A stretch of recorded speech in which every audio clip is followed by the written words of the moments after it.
It's Oklahoma Archery, everything archery based out of Oklahoma for Oklahomans.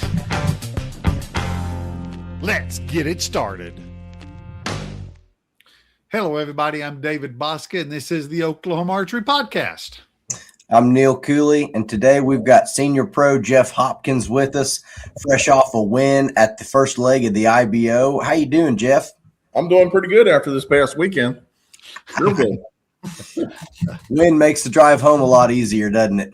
Yeah, we ended up flying, but it's all the same. Traveling's an adventure. How's it traveling with your equipment? It's like the weather. It comes and goes. Some days it's no problem. I mean, the airlines, what they have to deal with in today's world, they do pretty good with it, but it's not 100%. It's not foolproof. So, yeah. Just pat everything down really good. Make sure you got a lot of bubble wrap around your bows and your arrows and all your stuff, that your money maker, and it'll show up there, hopefully not damaged. So yeah. I'll leave it at that. I've had pretty terrible luck putting my bow on an airplane. I went on a bear hunt to Canada, and they left it in Chicago. Had to shoot the guide's bow the first 2 days, and it was about 3 inches too long for me and covered in rust. I was like, Dad, I just don't think this is ethical. He goes, well, you don't even know if something's going to come in or not. Just go out there and, get you a sit in and see what happens. Yep. Yeah. It's always bad luck, but living out of a suitcase to get to some of these events is truly, and going there and shooting at the highest level is truly impressive. I mean, you guys, my hat's off to you. I don't know how y'all do it. Well, you got to love it. And I still love it. I love the competition and love the people that you compete against and the people that follow it. And archery it's changed my life, at an early age, and it's been a huge part of my life. So I don't know. I love it still. I love traveling. Traveling's is definitely become more of a challenge, but I've always been kind of a homebody anyway. So I don't, the traveling part is it's part of it. You want to go compete, you got to travel. So, well, Jeff, let's start off with telling everyone let's go with the IBO equipment. Let's start with that, since that's what you just won. So I'm shooting a Martin Legend 730, which is my signature bow. Is without saying, I put my name on it. There's 2 products in the industry I put my name on, and I'm very proud of both of them, the bow and then a True Ball go-to release that we came up with a few years ago back that, they're top-notch stuff. I mean, there's no missing links in any of those products. So anyway, the Martin bow, I let everybody know I came back shooting for Martin this year and just couldn't be happier about that. I love the bows and love the people. And I love the small company atmosphere that's family atmosphere that Martin's about, and the quality that goes out the door as far as not trying to make 1,000 bows a day or 100 bows a day. Whatever they put out the door is top notch, first class. And so what there is what there is. Yes. And so, happy to be back. My son and I both very happy to be back, part of that. So that's my bow. Ultra arrows. I'm shooting the 23 diameter arrows with 120 grain point up front. And through both chronographs here, there's 303 and 304. Excel sight, clear targets. I'm shooting a 4 or 5 power. I think it's a 5 power lens I have in it right now without a clarifier. These old eyes can still see, I guess. And, True Ball go-to release and Excel stabilizers. And I don't know, a lot of people are like, how many weights in the back and weights in the front, how many ounces? I couldn't tell you right now. I was sitting here. I stand there at 50 yards, 60 yards, and really, I try to keep it simple in life. If it groups good, I'll add weight to see if I can get it go the other way, and if it aims better. And sometimes it's, honestly, I think I'm running 14 weights in the back on my back bar. That's what I came up with. But what it weighs or anything, heck, I don't know.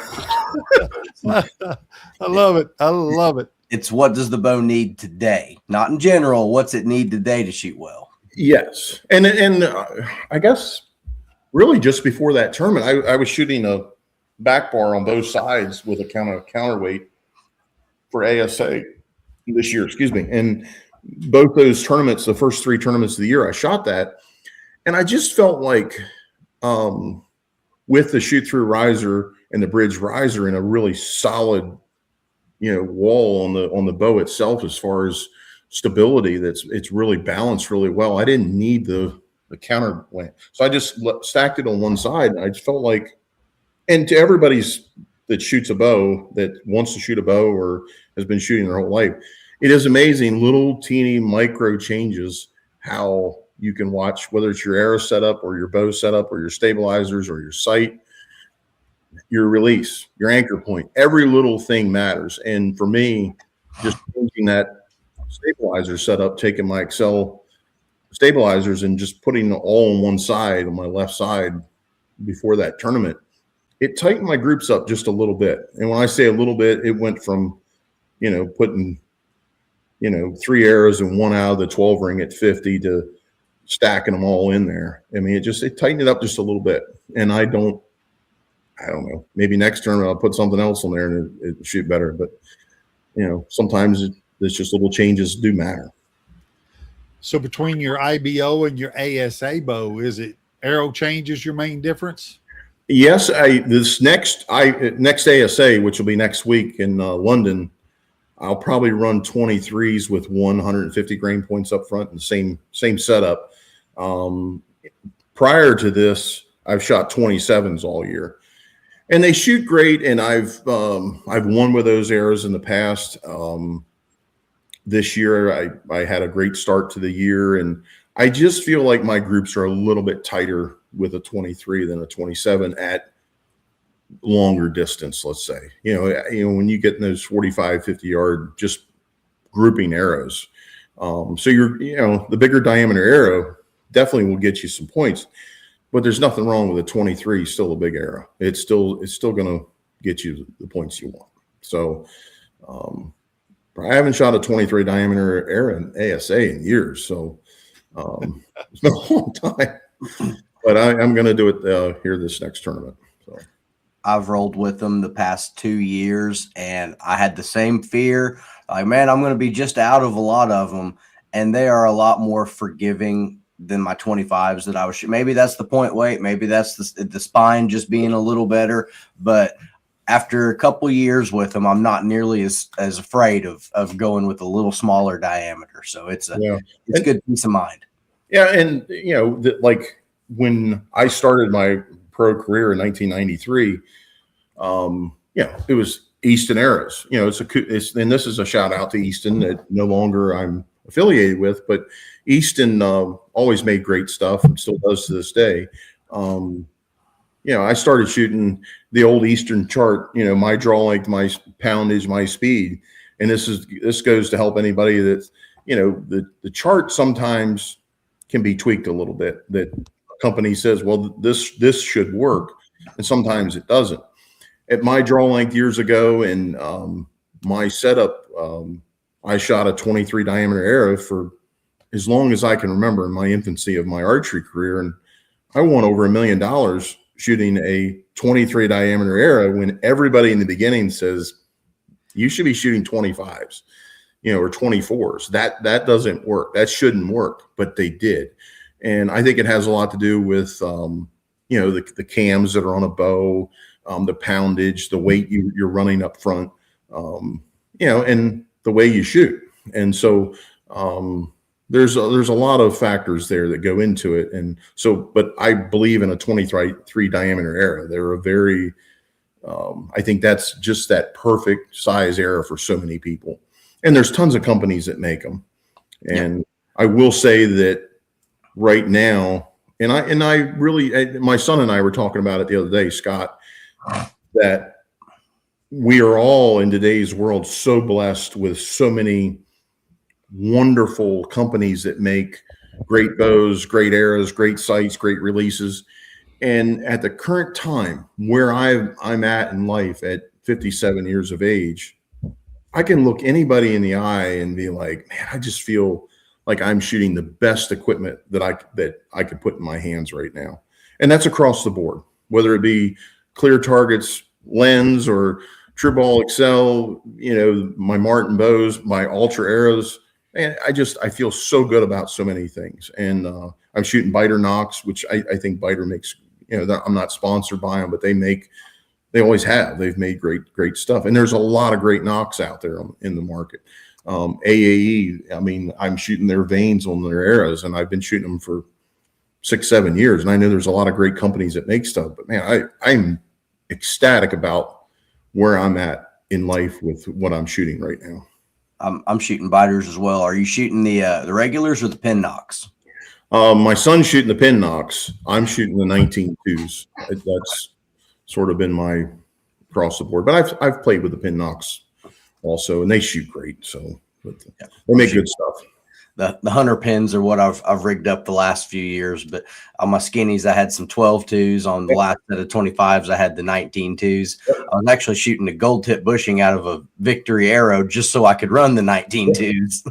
I was like, we'll make it work. And that's I think a lot of people overlook that too. I mean, if I get an arrow that for whatever reason won't tune right, no matter what I do to it, refletch it, line it up a little different, Biter knocks or change knocks sometimes. It's the only place that's pretty important coming out of the bow. So got to have good knocks on there. What is your tuning process for arrows? Not probably like a lot of people do. I believe in, if I can hit it beyond, so like an ASA and IBO, our max distance is 50 yards. And if I can stand at 60 yards and arrows will do this, then they're probably going to shoot at all those distances as well. And I will shoot through paper. I will try to get a bow that, I think it needs direction, a little bit of direction. So I want a little high tear, a little bit high left. Bullet hole's fine and great, but I believe in just a little, just like it goes through paper and it's just a little tear. And then I'll go to 20 yards and make sure my sight's level. My second axis, my third axis, make sure that's all level. And then I'll stand at 20 and I'll aim at a line that's square. And if I hit that line, I know it's good. I know my sight's good as far as being level. And then I'll go to 50. I should hit that line. If the wind's not blowing, I should hit that line, right? But it is amazing to me when you get beyond that, how sometimes with no wind, level ground, how left and right maybe you may hit just a little bit. And then I'll tweak my rest a little bit till I hit that line. Then I'll go back to 20 and I'll check it. And it may be off just a little bit, but it's lo and behold. And then if I really want to get fancy with it, I'll go to 70 and 80 yards and see how that lines up. And what that does, and in layman's term, that's called walk back tuning. And I kind of rely on that. I don't bare shaft tune arrows. I think, your fletchings you're not shooting without that, so I know a lot of people believe in bare shaft tuning, but you shoot with vanes on there or feathers. I mean, so why are we trying to tune something? If I did do that, I would put weight on it. I would put, electrical tape or something on it to weigh it and make sure the weight's the same. But, and it's amazing too, like different vane styles that you shoot, how that dictates. So you need a good, I think I'm shooting a 2.5 inch AAE. They're called razors on the back end, and make sure they're not touching your cheeks, and you might have to move it on your jig a little bit. There's a lot, as anybody that's in archery, and there's so much information out there in today's world that's a lot of great stuff, but every little minute detail shows up at a tournament or if you're going on the hunt of a lifetime and you don't want to have a boo-boo. So it's it's a chain. and that chain, that logging chain if there's one missing link or one bad link, the whole chain's no good. So archery's like that. You got to have every little dissect detail of it really on par. And, there's a lot goes into it. One thing I hear time and time again, talking with different high-end shooters as yourself, is that it's not that everyone has the same process, but they have a process that works for them. Exactly. And that's what I'm hearing here. It's just because you don't do this or you don't do that, but you do this and this. Mm-hmm. And that and I try not, and my old archery coach who passed away years ago, and he was a wonderful man, Curtis Beverly from Georgia. He said, don't go looking for snakes. You guys live in Oklahoma. You got rattlesnakes. I live in Iowa where we got nice deer and we don't have snakes. Well, there are some snakes in certain parts of Iowa, but I don't go looking for them, I'm not going to see them and I'm not going to find them. But if you go looking for snakes, you're going to find them. And it's the same with your archery setup. If you go looking for snakes, you're going to find a lot of things wrong if you want. But if you keep it simple, it's there's a process to it. That's a great scenario. I like that. I like that too, because we live in, years ago, it was, you just have to go to the bow shop and talk to the right guy to know where along the tuning process you are. Now with the internet, everybody's, it's got to be bear shot. It's got to have a heavy front of center. They've got all these theories in their head, and they'll just go to changing stuff all the time. And, I try to tell them to slow down. We've had Rick Gilly on here. I think he's 76, 77 years old. And he told me, you need to shoot one change at a time for 5 days, because you're going to have 2 good days, 2 bad days, and a medium day in there. You're strong, you're weak, the wind's blowing, the wind's calm, and evaluate it over a period of a couple of days, take some notes. And then if it doesn't work, put it back to how it was, take some notes in a little notebook. And we got guys out there that have been shooting for, 2-3 months. And they're like, hey, can you bear shaft tune me? Mate, can you help me out with this? I'm like, yeah, but no offense, but neither one of us shoot good enough right now that it matters. But yeah, we can do that to it. But they're always looking for something to move on to. And it's like, man, just shoot your bow and don't miss first, and get your shot process down. Let's work on the mental side. Let's work on your execution. So true. On your true ball, I know it's the go-to release, so you can make it go with either the front or the back finger. Mm-hmm. Which one of those do you typically shoot, or do you bounce between? I shoot the pinky pretty much predominantly, unless I get in, like if I'm going hunting and I feel like it's one of those windy, nasty days, and you may need to speed up the shot process a little bit. Yeah, then I'll shoot the index trigger on it, but I predominantly just shoot the pinky on it. Sometimes when you're in the deer woods, it's got to go. It's got to go. Pretty much. Thinking of that Go ahead, Dave. I was going to say, thinking of that go-to release, how did you and True Ball come together on that? Did you just go to Randy and go, hey, I got an idea. Do you think this is feasible? Well, so Greg Summers, the president of True Ball, I've had a relationship with them since the mid '90s, and they're a wonderful family, and they support archery like no other. And when I say support archery, they're at every IBO, ASA, NFAA. They're at everything to do with archery. They're there with open arms in the industry, and they make phenomenal stuff, and they're phenomenal people. Yeah, I went to Greg, and it was this. This is what he loved, the idea of that, to shoot an index stringer with a handheld. And it's a very complex release. I mean, going back years ago, I shot a Carter that's very similar release that Jerry Carter made years ago, and a lot of success with that release. And it's a very, out of all the releases on the market, there's the back tension release, there's indexers, there's thumb barrels, there's so many releases, and there's we're very fortunate to have so much good stuff in today's world. There's not many pinky held releases on the market, if any, that I know of.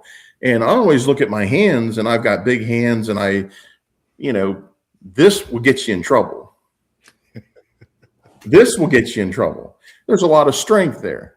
This is the dumbest finger we got. We don't use it. And when I lay my hand in that the go-to, and I start squeezing, I don't feel that. And that I just aim. And it's complex to get it set, to get it, the mindset, because everybody's grown up shooting a pistol or a 22 or a shotgun, guns. And then so they go over to a bow and they want to shoot this, and then they get their hand on the trigger and the pin gets there, just like, and pow, and people make that work. Like shooting style, there's a lot of guys call it command shooting, punching, whatever they want to call it. And more power to them. I started out like they did. And then I got to the point I couldn't hit my house I was sitting in shooting that way. And I was ready to quit archery. So I had to change my mindset of figuring out a different way to shoot if I was going to continue to shoot archery. I don't have the capacity to shoot that way for a long period of time. So that release is just very, without even like a back tension release. And I won Vegas shooting a back tension release years ago with a clicker in it. That's what I won Vegas with. And they're phenomenal releases, but after a while, when that thing clicks, it's getting ready to go. I mean, I can't run that. Nobody, and the guys that can, more power to them. Or you shoot without a clicker, you keep pulling and pulling and pulling, and you don't know when it's going to go. And then meanwhile, tick tock, the clock on the wall is winding down. So this release, it helps with target panic. It's a surprise release. You can shoot it with back tension. You can shoot it with squeezing.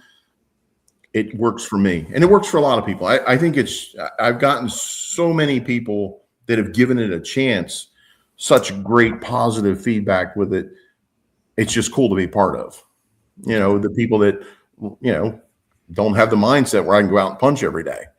So, it's pretty cool. Cool stuff. It takes me about 2 punches and my day's questionable from there on out. If the first few of them, just let it float and squeeze and surprise shot, and it's going to be a good day.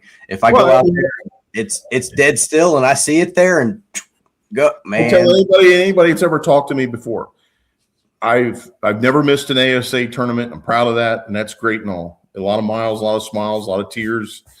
In 1993, I went to the first ASA, finished second to Randy Chappell in the pro class. And then I finished third at the next one. And I was a puncher. I'd get the pin on the target and I'd Watusi it. Nobody knows that but me, and nobody remembers that but me. And then I went to the third tournament and I finished dead last. And I would have finished dead last in the open sea shooters class. I mean, it was horrible. I mean, I got about target 5, and I'd never experienced anything like that and don't want to again. And I have since then at times, but boy, once it gets a bite of you, it's hard to get away from that stuff. And so, yeah, I've been there. I know what other people have gone through. You get a big deer in front of you and, you get shaken, it's no different. I think that's why I love the tournament so much, is you get that feeling when you're on the line and you got to make that shot, and the enthusiasm, the excitement of a tournament is just like a big deer walking out in front of you. It's just what I grew up with, and that's what we all want to be a part of, right? And that nervousness, that excitement. And so, yeah, I've been there, done that with releases.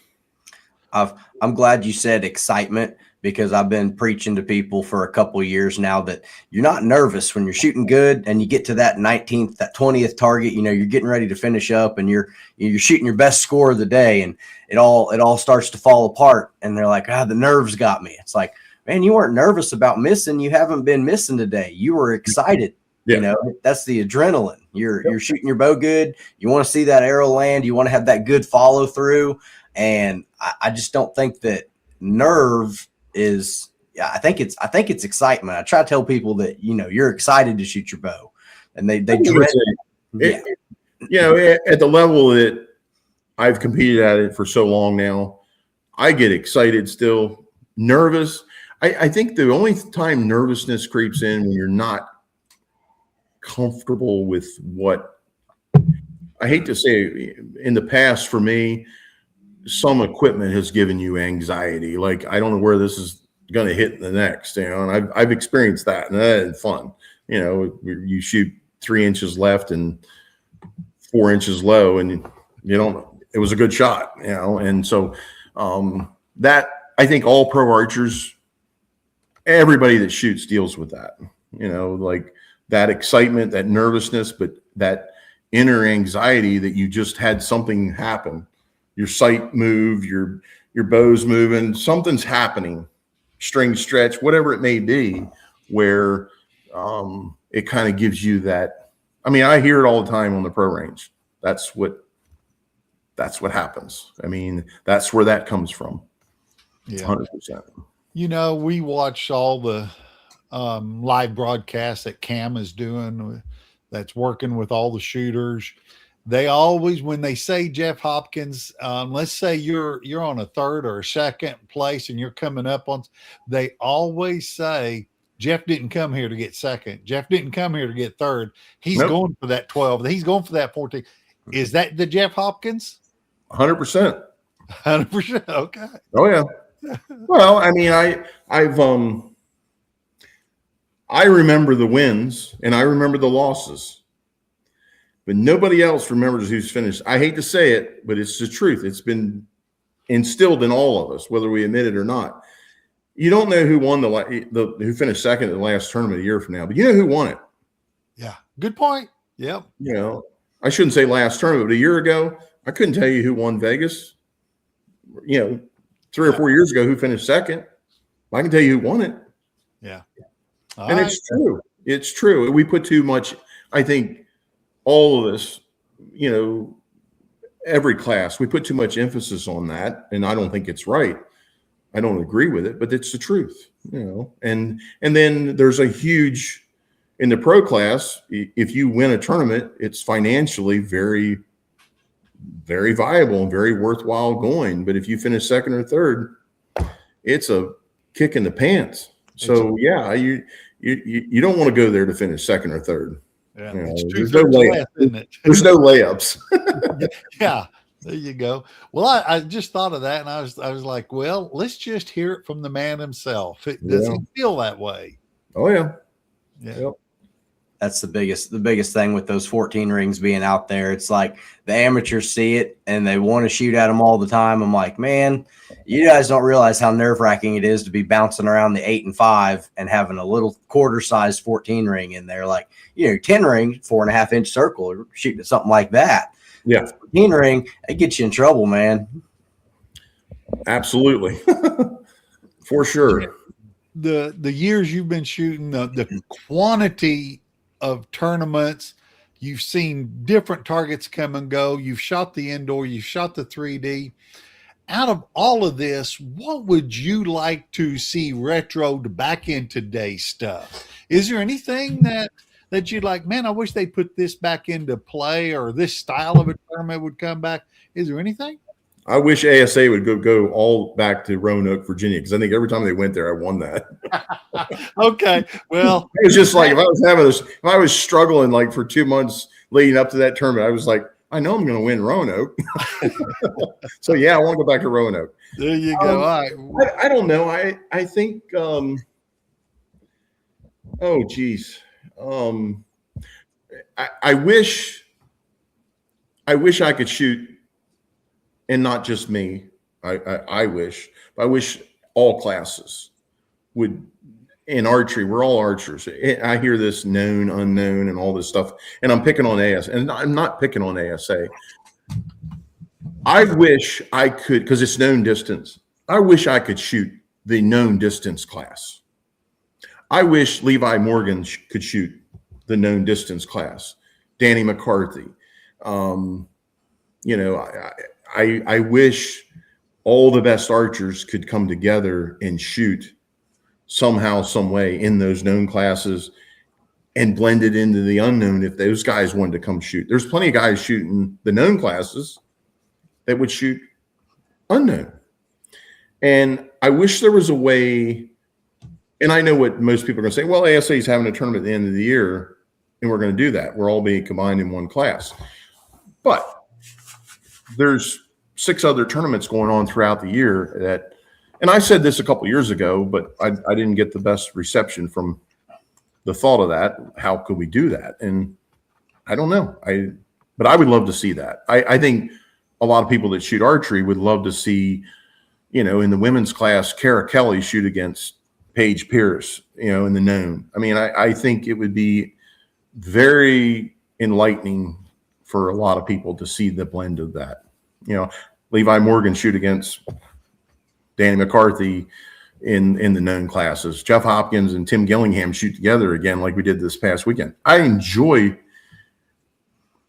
and I think most pro-level great archers and competitors, they want to shoot against the best. That's why I got into this. It wasn't financially, it wasn't, I loved archery, but I wanted to shoot against the best archers in the world and wanted to go find that. And ASA in 1993 was that, and ASA and IBO and FAA still to this day. So if there's one thing that it's not so much come back, yeah, I would like to see a blend of archers come together. That would be a neat concept for a tournament weekend, but I'm with you. I think the only way it's going to happen is one individual say, everybody come out to my house. Kind of like a OPA used to do, pro only invite course kind of thing. Yeah, maybe. Yeah. But ASA, what I'm getting at, they're holding the tournament, and I just think there's a way to navigate that. And I don't, you know, whether it be an extra day to the tournament or something, I don't know. Yeah. Shoot 2 courses instead of 1. I mean, they have us there. Let's compete. Yeah, and I'm 100% for that, just because we're in Oklahoma. Minden's the closest at 6 hours. Everything else is, you know, 10, 12, 14, 16 hours away. That's a long way to drive for 40 arrows. I mean, shoot your known side and see where the chips fall, and then go hit a different course on the unknown side, and, you know, really see how you stack up against everybody else. Yeah, and right or wrong, it's like I sit on a plane and I'm sitting there, and somebody asks me and they see my Martin shirt and they're like, well, Martin Archery, you know, what's that about, you know? And well, I'm at a pro archer, and you try to explain to somebody what you do at 3D, right? And even to me, it's like I don't want to come across like I'm picking on one organization or this, that, or the other. But growing up as a child, all of us, baseball, all the way to the pro ranks, 3 strikes, 4 balls, home run, single, double. It's all the same. All the rules, all the game is the same. When you go to basketball, it's the same game all the way to the pro ranks. Now, the field may get bigger. The distances may change from the batter box to the pitching mound, or the height of the rim, or, you know, the ball fields may become bigger. Football, same game. It's the same game in college. It's the same game at Pop Warner as it is pro level, right? Archery is very confusing. I mean, it's different rules packages for this tournament versus that tournament, different distances, different target size, unknown, known, and all I hear is, well, that's a wonderful thing. Well, is it? Yeah. No one's ever asked that simple question. Is it? I mean, is it? I've been doing this for 33 years professionally, and I don't think it is. I don't. Yeah. I mean, and I think like,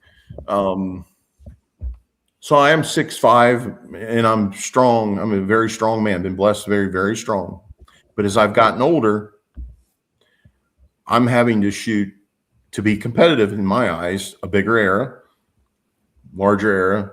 And it dawned on me, is this really healthy for me to be trying to shoot this high poundage and be competitive with this size of an arrow? And then I think about the poor women that aren't built like us, that as a man, that are having to shoot higher poundage and the long-term health effects on them. And this is why I'm getting at, it's not just about let's equal the field. Let's make it where the rules are the same and archery is a game that's the same. At some point, I think it'd be beneficial if we did that. And not only for competition, but I think overall health also. I mean, 280 feet a second, 270 feet a second, 290 feet a second, 300 feet a second at this rules, it makes it confusing, but also it makes it an impactful on that setup that makes somebody competitive. And that somebody can be me at 57 or a young lady that's muscular, not as strong as, somebody else. And so make it fair across the board. And so I think if archery did anything that could change, get together all these organizations and come up with one set of rules, whatever they are, which I don't see how that would ever happen. It'd be hard to get them in one room alone, and have, a mutual respect in what's better for archery across the board. And because it'd be nice to have rules like other sports, if archery is a sport, other sports growing up that we all grew up with that are the same all the way to the pro level. That makes so much sense in so many different levels. It does. And I've never even thought of it that way, but you're right. We've changed it. Oh yeah. And try to explain it to somebody on the plane that knows nothing about archery. You've lost them. Yeah. You've lost them. Try to explain it to a potential non-endemic sponsor too. Oh, there you go. Yeah, it's tricky. The one for ASA, I always tell people, it's like you and I are going to have a street race in our cars. We're going to go through a school zone. First one to get a speeding ticket loses. Like, oh, okay. All right. It's like, yeah, how much gas versus how much conservative are you going to play? And it's like, well, yeah, I'm just going to put the pedal to the metal and see if I can not get caught. That's the strategy. And other people, it's like, well, 10 is your friend. So if you can stay out of the 8 ring, you might have a pretty decent day, but I just don't like laying up. I just, if you hit behind the pin and you lay up, you just think, well, I could have made the shot. Something came up at lunch here. My son and I and my wife, we were talking at lunch here recently, and a friend of mine, and I was just talking to her about both of my son and I and Tara were talking about rules packages and IBO. And a few days before I left for the IBO, I'm like, well, I got to look up the rules. What's the speed limit? Well, it's 300 feet a second margin of error. And so it's like 308, right? Mm-hmm. In all my years and all my titles in IBO, and I've won a lot of IBO tournaments and the world championships and the national triple crown, had a lot of success. All that success is many a times I would take my ASA setup and go to that tournament. Out of all those years, I won one tournament out of dozens that I won with my ASA setup. I'm just trying to compare it to even at 295 feet a second versus 304.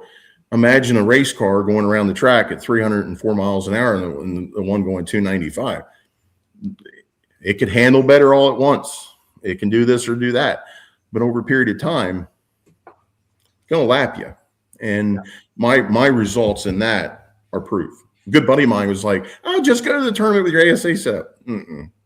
Nope, not doing it. I've done that. I think I did it last year at the first leg, and I sucked. It was awful. That's an easy way to say it, ain't it? Well, it's true. So you got to be competitive, and the rules are the rules. They're there, and we abide. Everybody tries to abide by them and be on the up and up and all that. And it's good that they're there. But I just think archery, if there's one thing that I would just love to see it across the board. It's draining finding those setups for this and that and the other, and trying to explain it to people. And then the health, I really think the ladies are not, that's not fair. It's not. They're not built like us. And I've known in 33 years, I've known too many ladies that loved archery that started out shooting pro and immediately they had shoulder problems. Yeah. Because of what they had to do. Yes, to be competitive. Yeah. So it's a lot to think about. Oh, it absolutely is. Yeah. Talking about going between the ASA and the IBO and different styles of archery, do you take one bow and make changes to it, or do you have a bow dedicated specifically for IBO that's a little bit I'm just shooting the same bow. Okay. Same bow back and forth and just change the arrow, the point weight up front. Okay. That works good. Yep. I'm a one bow all year kind of guy. You're gonna have more fun. I used to try to have a skinny arrow bow, a 3D bow, and an indoor bow, and I never could get them all just to feel like the other one. It's like, I mean, I was sitting there in the shoot off the other day, and I was sitting there. Levi and I were talking, and Sam Suter says, "How old's that bow you're shooting?" I said, "Well, that's the bow I came up with 5 years ago." It's got new strings on it. I got a new set of gas strings on it from Eric Griggs, and they're bulletproof. But it's the same bow, and I could drag that bow behind my pickup. I think to the next tournament it'd shoot good. They're just very well built. Now you talk about that being your signature bow. Did you have a pretty good working relationship with the engineers on what you need to see, what the bow needs to be to perform at a high level? Did they give you some pretty good input for that? Oh yeah. You kind of give them the recipe, and you said, "Here, you make it like this. This is what I want to see." Yep. Yeah, and I've been told I can tear up an anvil, so if it can pass my test, and we had some, bearings, things in the beginning, limbs. There's just, there were some things I'm like, nope, that isn't going to work. We got to do something different. So we went halfway around the world and got the right bearings in it, and things it's bulletproof. So something that you don't mind putting your name on. Yes. I'm going to put my name on it. It's going to be right. If not, I don't want it. Only parts of it. So it's a rock star. Is that model available for the general public to purchase at this time? Yeah. Okay. Yeah. No, we have a couple guys that shoot Martins here locally, and they're like, I think it's a different model that they're shooting now, but they're like, yeah, I'm gonna get me one of those as soon as I can get my hands on one. All right. Yeah, I see that Martin's got a couple dealers down there. It's Squatch on Archery in I think Comanche. Is that right? Comanche, yeah. Yep. And then the Knocking Point, they're a Martin dealer. There's a couple dealers in Oklahoma there, which I don't know where you guys are, but that's a beautiful state. From one end to the other, it changes drastically. Yeah. Both of us are pretty close to the center. Okay. Yeah. So you're near Oklahoma City. Exactly. He's in Oklahoma City. I'm about 30 minutes out. I won a Cabela's tournament there. That's right. Late 90s. I shot in that. Exactly. Yeah, a long time ago. That was and ASA actually shot a tournament in Tulsa one year, and we got. That was the year of our bombing. Yeah. We had a huge rainstorm that it was a mess. It was a mess, and I remember ASA pulled up, and they had yet to even set or cut a row, cut a lane, cut anything. And ASA said, "This will be the last time we ever come here." Yeah. And that was the last time a rental company would rent me a rental car there, because it was covered in red mud. That thing, it was a white vehicle. It was red when I took it back. I remember that, and I don't even remember I stayed in one of those cheesy old hotels. Well, Von McLean and myself, and I are old friends. We both stayed in this little hotel, and I'm going to tell you what, you lock your doors on the way in and out. Yep. We're hoping to get another one back here pretty soon. I was on the phone twisting Scott Parrott's arm last night and sent him an overlay of some land about an hour south of Tulsa. an hour and a half east of the city on the east side of the state. And he goes, well, why couldn't we have a pro-am there? Get out there and check that place out and send me an email. I was like, hey, come on with it, baby. It'd be nice to have one inside the state again. I'd love to have one in Oklahoma too, because it'd be I wouldn't have to fly to it. Twist Scott's arm. I'll twist his arm too, but you'd be better at twisting it than I would. That's for sure. He'll get mad at me if I twist his arm too hard. What a great guy. There's so many archery, as you guys well know, and anybody listening, there are so many wonderful people that I've met. And I say this all the time, and I know it sounds cheesy, and I've been very successful in life with archery. If I walked away from it tomorrow, I'm on cloud 9 with what I've accomplished in archery. But the biggest thing I'll take away from it, if I walked away, are all the friendships and the people that have impacted my life. And I know I've impacted their life also. But man, I have met so many wonderful people through archery. It's a wonderful thing. Well, Jeff, did your son start shooting when he was young, or did you twist his arm into it? No, and maybe that's part of the problem. I never pushed archery on my daughter or my son. And Scott, he got bow hunting. He was eat up with it. And that's all he wanted to do. Didn't want to shoot tournaments as a young man. I mean, he killed his first deer when he was 8 years old when he shot. I was in the double ladder stand. He shot 4-point buck, and and then he started hunting more and more. And then we moved to Iowa here 13 years ago. He'd go to 1 or 2 ASA a year, and he would shoot.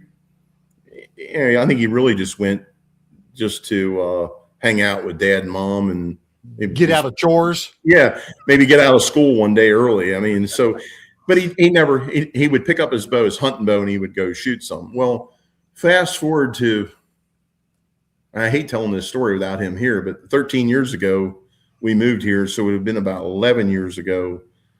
I was been talking to the wall. I couldn't get him to practice because he's very talented shooting, but he was a puncher.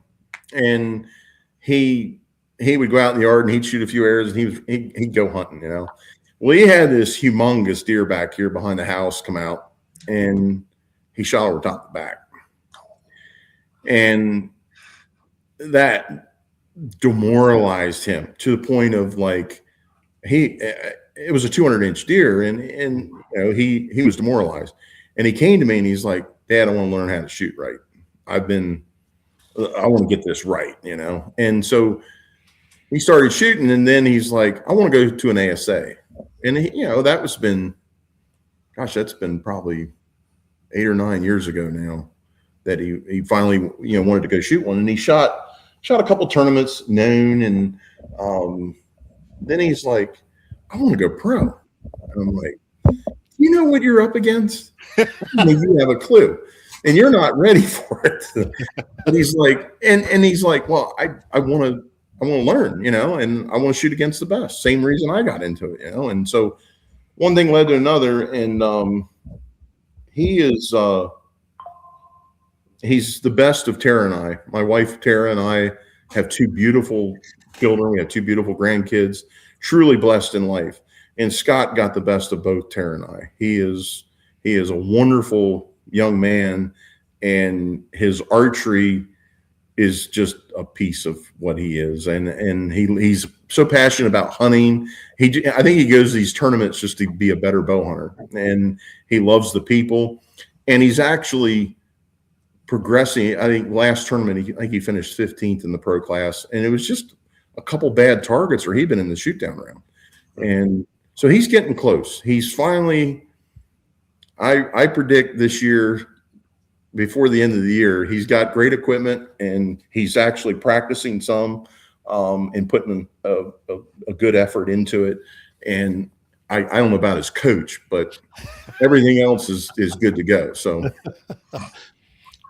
but so that's kind of a quick overview of Scott and what, and we have, as father and son, we work together, we farm together, we hunt together.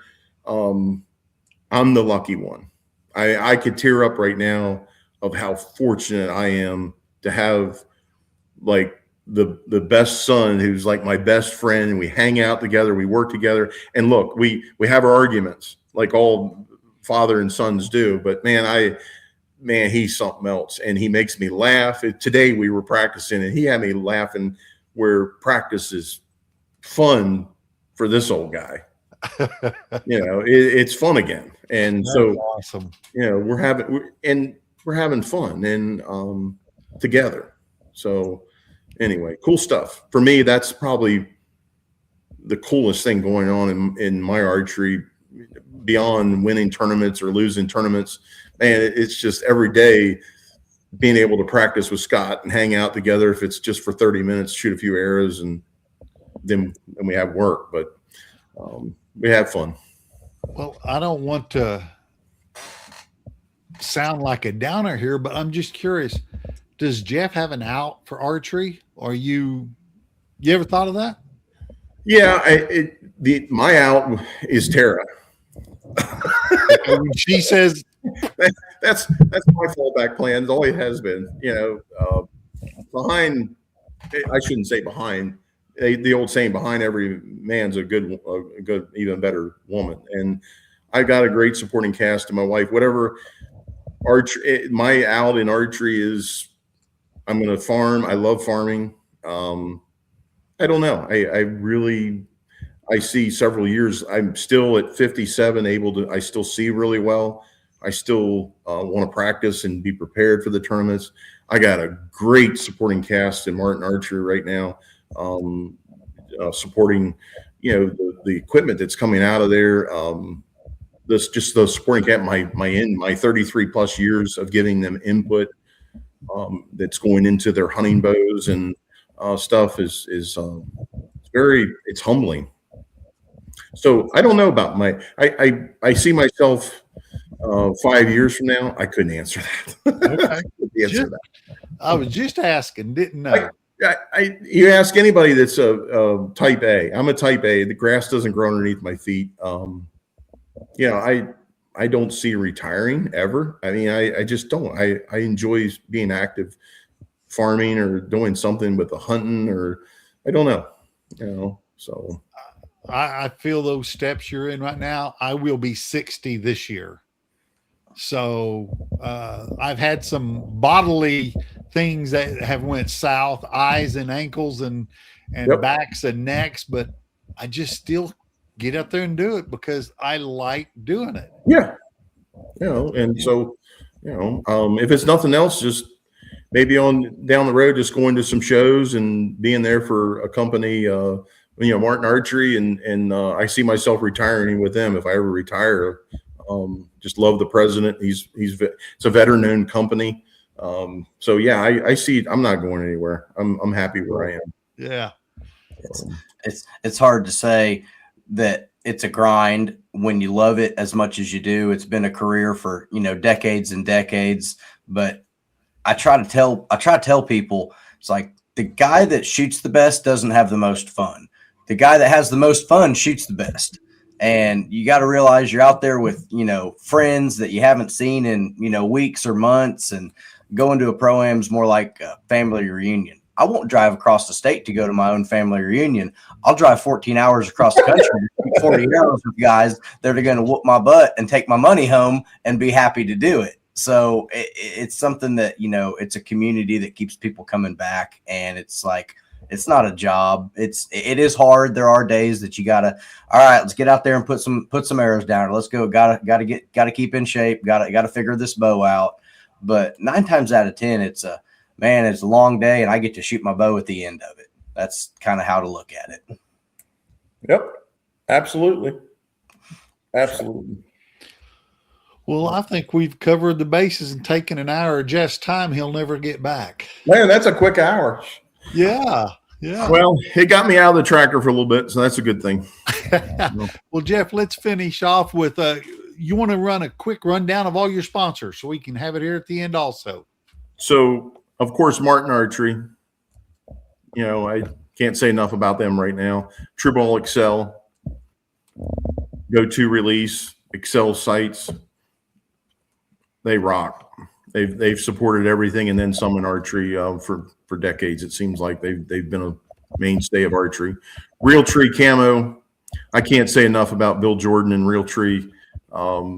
Amazing people, amazing in the industry. Just they're incredible. I've been a part of their family. They've been a part of our family since the late '90s. Ultra Eras. Just love working with Darren Christenberry, great guy, been a dear friend, competitor too. Clear Targets, Ricky Ferguson makes great stuff. You get a chance to check it out. And, I'm sure AAE makes, they're a household name in archery. Nick out there in Arizona, they put out great stuff. So phenomenal stuff. So I shoot their rest and their veins on my arrows. BCY out of Connecticut, they make, and people don't realize in the fishing industry, they make lobster nets and fishing nets and strings and everything, but they're a huge maker of all the string materials pretty much across the board for a lot of major bow companies in the United States and the world. And so BCY has been with me since the mid '90s when I started, my archery career. So I'm sure I'll miss somebody. Eric Griggs at Gas Strings. Gas is making great stuff right now in their bowstrings. So, do you have a bino company you work with? No, but if you know anybody, send them my way. I like the way you roll. No, not the current time. You'd said on the front side for us and everything that you're not computer loving, but no. Do you have any social media where people can follow you? Just my Facebook account. I suck at that stuff. It's like, no. And a lot of it, I was with a company for a long time that kept telling me, we don't need you to do that. Okay. That's easy. My ears. You're right up my alley. But come to find out, I think you really need to do that. There's a lot of people doing really well that I guess I shouldn't say that. Well, I am going to say it. There's a lot of people in the industry that just do social media that carry a lot of weight in the industry versus someone that's an up and comer or somebody like myself that I run from social media. I do. And there's a lot of people that are really great young shooters that deserve a lot of help from a bow manufacturer or the industry itself, but they've spent their money on social media gurus. Yeah. So, I get it. And that's going on, and that's been going on, but I'm not going to comment anymore on that, but I think there is something to that. But my social media, you can get a hold of me and Jeff World Champ Archer or IO, or I don't even know what it is.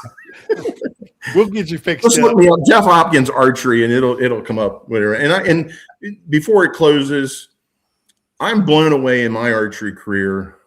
And when I say I've met so many wonderful people, man, hats off. It's like, David, I met you years ago, and look, I'm not perfect. I walk through a crowd of people, and I've told this story before. Yeah. I guided goose and duck hunters for 20 plus years with my dad, and a lot of shotguns going off in my ears.